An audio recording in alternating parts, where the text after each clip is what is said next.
Good evening, everybody. Alex Castle here from Old Dominik Distillery. Thank you for joining me tonight. This is a fun little happy hour that we're hosting. Who doesn't enjoy drinking whiskey on a Thursday? Come on, looking for, there we go. Hello, how are you? Thank you for joining me tonight. All right, hopefully if you're joining, you know who I am. But if you don't, Alex Castle, Master Distiller and Senior Vice President of Old Dominik Distillery in Memphis. We're located right downtown. I'm actually sitting in our bar, which unfortunately is very empty tonight, but hopefully that'll change, in the coming weeks. So thank you for joining me tonight for a happy hour. We're going to talk whiskey, talk how to taste whiskey, maybe even set up your own personal tasting with friends. And then we're going to finish with a fun little cocktail. So I'm going to feature two different whiskeys tonight. Whiskey is a very broad category. Corn whiskey, rye whiskey, wheat whiskey, bourbon, just so many different ones that it can be a little overwhelming.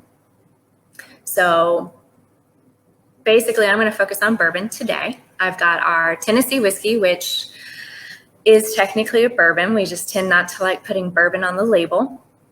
And then we also have a single barrel bourbon that we're going to talk about as well.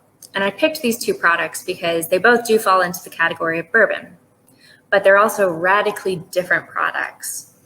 And that's largely due to the mash bill. So the mash bill is literally just the grain recipe that you start with that ultimately leads to the final product. And so our two-year Tennessee whiskey, is actually a 75% corn mash bill. By law, to be a bourbon, it has to be at least 51% corn. So we're at 75%, so we definitely are a bourbon. And we do filter it through sugar maple charcoal, so that's what makes it Tennessee whiskey. But this is going to be a nice sweetness because of the corn. But we're going to put it up against our high rye bourbon. So again, has to be at least 51% corn. We are 52. We're 52% corn, so just legally a bourbon. And that's because we wanted to go really crazy with the rye content, and it's 44%. Rye whiskey is at least 51% corn, or 51% rye, so we're towing the line there. But I wanted these two products because they are so different. They may appeal to the same taster, or someone may love one and absolutely hate the other one because of how different they are. So when you go to taste a whiskey, don't be intimidated by it. Know that there are no right answers, no wrong answers. It's literally whatever you smell, what you taste, what you like, what you don't like. Just because someone else thinks it's the best whiskey in the world does not mean you have to. So when you go to smell a whiskey, whether it's the first time or maybe it's the 100th time and it's just been a while, you want to make sure you do good glassware. There's a ton of options out there. Right now I'm using a small brandy snifter. I like it because it is tulip shaped, which kind of traps the aromatics inside the glass so you really can capture them and smell them. But it's also a wide enough mouth that it's easy to drink out of. You also have a more traditional tulip glass. Again, smaller top, so it can trap those aromatics. Still relatively easy to drink out of. One that you probably are very familiar with is a Glencairn Glass. They're great for smelling the product. They really trap the aromatics. I personally struggle to drink out of them, so I tend to avoid using the Glencairn. You pretty much have to throw the entire glass back to get anything out of it, so I try to avoid them. And if you don't have any of this glassware at home, because you may not be like me and have an insane amount of glassware to choose from, use a rocks glass. There is nothing wrong with that. You're sitting at home on the back patio, just use a rocks glass. It's fine. You're still gonna be able to taste the whiskey, smell the whiskey. You're doing fine. I also recommend when you first start, don't do ice, don't do water. Do room temperature, straight out of the bottle. You can always add ice and you can always add water, but you can't take it away. So start just straight. and just start by smelling. Be careful not to just shove your nose straight down into the glass. There is a lot of alcohol vapor in that glass, and if you just go all in, it's probably going to burn your nose hairs, especially because the two I have tonight are 111 proof and 120 proof. So super, super strong alcohol content. They will burn if you go too crazy with smelling it. So kind of keep a distance. Just do nice little light sniffs. So this is our Tennessee whiskey. And I get so much corn sweetness from it. It smells just like the grain itself. But there's a hint of some vanilla and toffee from the barrel and a little bit of smoke. The key when you're doing this is just name whatever it is you smell. You don't have to have fancy verbiage. Your vocabulary is not that critical. Just whatever you smell is what you smell, and say it. Don't be afraid to say it. Odds are the person next to you is afraid to say what they're smelling as well. Now, if you're just going to do one whiskey, feel free to go ahead and start drinking. But if you really want to do a comparison, don't taste the first whiskey yet. Go ahead and smell the second one and do a comparison. Because if you're trying to figure out what you like in a whiskey, that's going to be the best way to do it. Start with the nose. Which one do you like better? The high rye bourbon, it is older for us at this point. So it does have a lot more of the sweeter barrel notes. So a lot more caramel, a lot more toffee, which I personally am a huge fan of. So I definitely, just based on nose, lean towards the high rye bourbon. And once you smell them, feel free to go ahead and start sipping as well. Let it just coat your mouth. How does it taste on the front of your tongue, middle of your tongue, towards the back? How does it feel as it goes down? It's what we like to call the finish. Just take it in. Again, be wary of the alcohol content. You don't want to just shoot shoot all of the liquid into your mouth, because it'll probably cause you to choke a little bit and cough.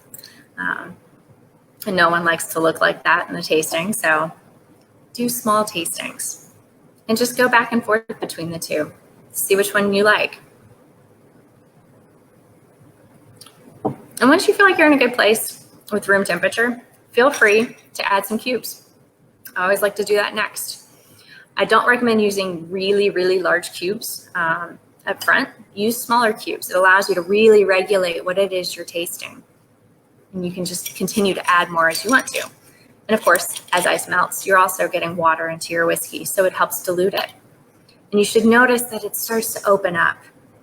And so you should actually get different aromas, different tastes. Almost becomes lighter, largely because that alcohol content is starting to go down because of the water. So at this point, I want to talk a little bit about our high rye bourbon, just because this is a really special product that I have tonight. It is our single barrel release that just came out at the beginning of May. If you're not in Memphis, I'm sorry, it was only released here in the city. But we released this in conjunction with the Raise Spirits campaign, which is a campaign that old Dominik started back in April to help benefit the laid off, furloughed hospitality workers in the city. As a spirits brand, we rely very heavily on our bartenders and our restaurant employees. They push our product every day of the year. They work really hard for us and support us. And so when the pandemic started, and of course all of them were furloughed, no longer have income, we wanted to help them out. And so we came up with the Raise Spirits campaign. And basically what that is we partnered with over 30 liquor stores in the Memphis area. And for every bottle of Old Dominik purchased at one of those stores, $5 goes to the Welcome to Memphis COVID-19 Relief Fund. That fund, all you have to do is, if you're a hospitality worker, you can find the Welcome to Memphis website and you can apply for the funds. What's great about that $5 is it's not actually just from Old Dominik. It was very a collaborative effort. Old Dominik is contributing, but we actually have employees that are making personal contributions to get us to the $5 mark. Some of our vendors Tricor Braun, who does all of our awesome packaging, as well as T-Shirt Champions, who does all of our retail items for us, all decided to help get us to the $5 mark. And on top of it, because Memphis always supports Memphis in incredible ways, the liquor stores themselves are actually contributing on top of the $5 as well. So if you're looking to support your hometown city, your hometown, go out this weekend, buy a bottle of Old Dominik from one of our liquor store partners. You'll know it's them because they have a huge red sign out front that says Race Spirits on it. And buy a bottle, and that $5 will end up going to that fund, and you will be able to help furloughed employees during this time. And the campaign goes through May 31st. So, and there you go. Old Dominik just posted about it, so you can go to our social channels to learn more about the program. But that will go for another 2 weeks at this point. So, all right. So hopefully you like some whiskey at this point. If you picked a whiskey and you don't like it, don't be afraid to throw it out and buy a new bottle. You don't know what you like until you find the ones you don't like. For me, I tend to like our high rye bourbon because I'm a rye whiskey fan. I learned that through trial and error, just trying different things. If straight whiskey is not your cup of tea, maybe it's just too intense, go for cocktails. Go for classic cocktails like an old fashioned or Manhattan. Those let the whiskey shine through, but have enough ingredients in them to kind of tone down the intense bourbon characteristics. And if you start there, then you'll slowly adjust your palate and you'll be ready to try whiskey straight. So now we're gonna make a cocktail. And I decided to forgo a whiskey cocktail. It's summertime. I'm much more for the lighter spirits this time of year. So we're actually going to do a gin cocktail. This is our, I guess, relatively new gin. It just came out back in March. And it's kind of a baby of mine. And it mainly, of course, has juniper because it's gin. But it's also coriander, angelica root, some licorice root, some grapefruit peel, just some very earthy flavors, some chamomile, so some floral notes come out of it. And so our bar manager came up with a grapefruit gin fizz. I asked him to come up with a very easy cocktail because I'm a very lazy bartender. I usually just do this with some soda and call it good. He helped me make it a little fancier. So you're going to take a Collins glass, or really any glass that you have at home. We're not picky here. And you're going to pour 1.5 ounces of gin into the glass. And if you really want to get fancy, you can do this in a shaker. Again, kind of a lazy bartender, so I'm not really going to do that today. And you're going to realize how horrible of a bartender I am. I'm so messy when I make drinks. So you have your 1.5 ounces of gin. You're going to do 1/2 ounce of lime juice and 1/2 ounce of rich simple syrup. Actually, turn that over. So there's our lime juice. 1/2 ounce of simple syrup. And then we're going to finish it with 1 ounce of grapefruit juice.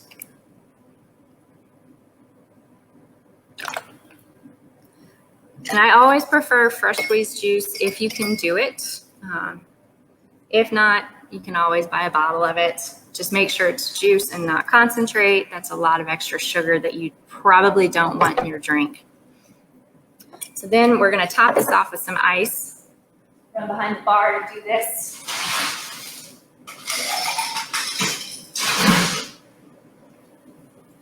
And one last touch of just some tonic, and just fill the glass with it. Super easy cocktail, super light, super refreshing. Most of the ingredients you probably have at home or can get very, very easily. And if you're not a gin drinker, this might turn you on to gin. I don't know. We'll see. But yes, that is definitely an easy one to make at home this summer. Does anybody have any questions? I'm not seeing a whole lot of comments there. But we'll talk a little bit about Old Dominik Distillery. We are a whiskey distillery. That is our focus. We make 3 different whiskeys here. We've got, of course, our Tennessee whiskey. We have our high rye bourbon. And then we also have a wheat whiskey. That's a whole different category in the whiskey world.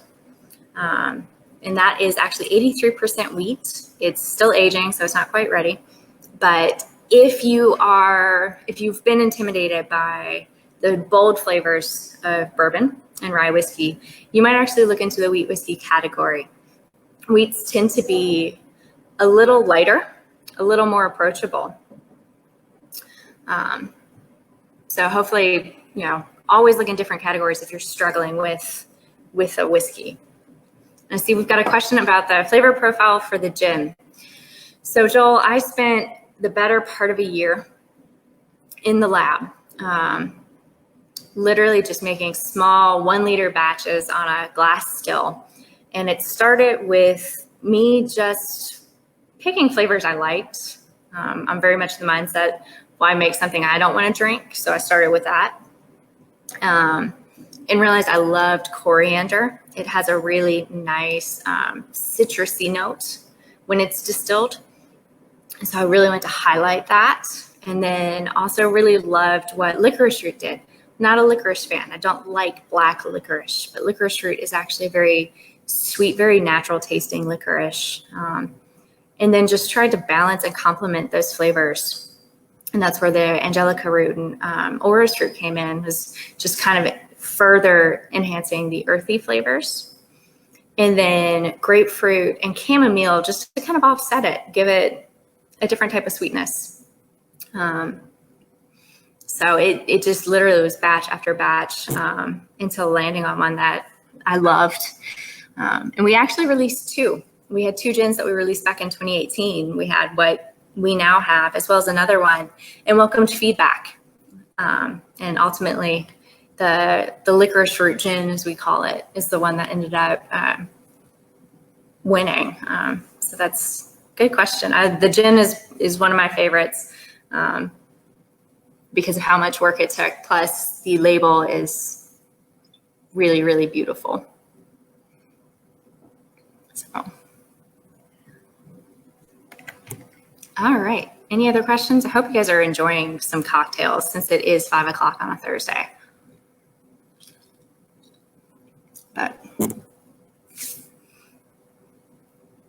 all right. Well, hopefully you guys learned a little bit about whiskey, how to taste it. Big takeaway for me is just don't be intimidated by it.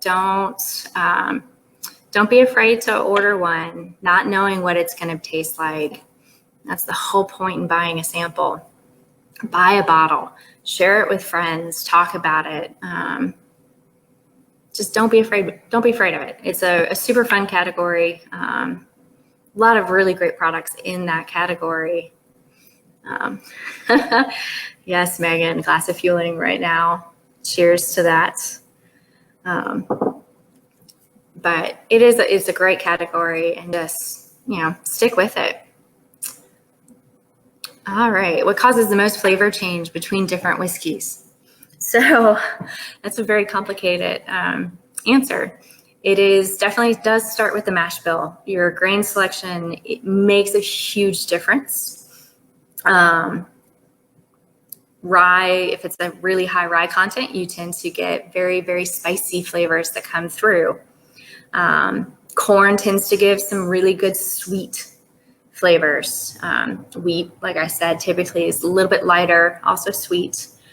So that's a huge influence. But aging, it's pretty much agreed upon that about 75 to 80% of the final flavor of a whiskey comes from a barrel. So that's, your wood sugars that are in the barrel. That's where you get your caramels, your vanillas, your toffees. A lot of the times, if you pick up smoke in a whiskey, it's coming from the barrel. So really, if you're gonna say what causes the most change from one whiskey to another, I would have to say it's definitely aging. That's a huge part of it. So what's next for old Dominik? So we've got a couple things coming down the pipeline. We've got actually a couple more extensions of the Huling Station line that should be hitting this fall. I don't believe marketing is going to let me say what they are, but there's some super fun products. Should be hitting. I always hate giving it a timeline, but August, September area, we should have two new whiskeys for you guys to enjoy.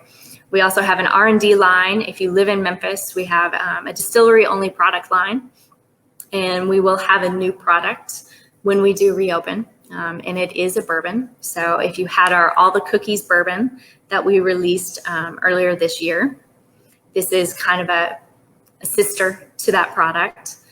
So look forward to that as well. Another good mix besides whiskey and sour. Yes. So if you're looking for cocktails, super easy cocktails for whiskey, I really am a fan of an old fashioned. Of course, tons of different ways of making it, but usually it's just, some bitters. Typically there's some orange, maybe some cherry. You'll see 100 different ways to do it, but it's a super easy cocktail. It does allow the whiskey flavor to come through, but kind of, can tone it down depending on how you fix it. I also am actually a fan of, I'm from Kentucky, and we had what we called Kentucky Mules, and it was a traditional Moscow mule, but instead of vodka, you used bourbon. And so again, it was a very light, refreshing cocktail. It helped to mellow out the whiskey flavor. So it was super approachable, just super drinkable too.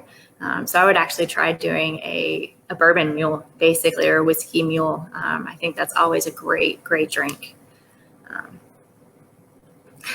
Boo marketing. No, you can't boo marketing. I wouldn't be here if it wasn't for them. So, and my dad commented, "Hi, Dad. I see you are drinking some Huling. Thank you."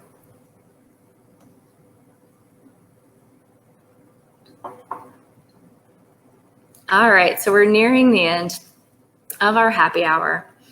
Hopefully you guys enjoyed yourselves. I really appreciated the questions. Keep them coming. We got a couple more minutes. But like I said, I hope you guys learned a little bit about whiskey, learned how to make a delicious gin cocktail.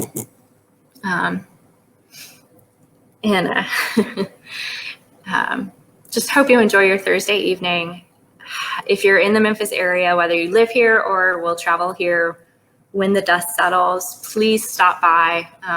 We'd love to have you do a tasting, enjoy a cocktail. We have a wonderful cocktail program here at the distillery. So we look forward to making a drink for you when we reopen. And again, just thank you for joining me tonight. Cheers, everybody. Hope you have a great night.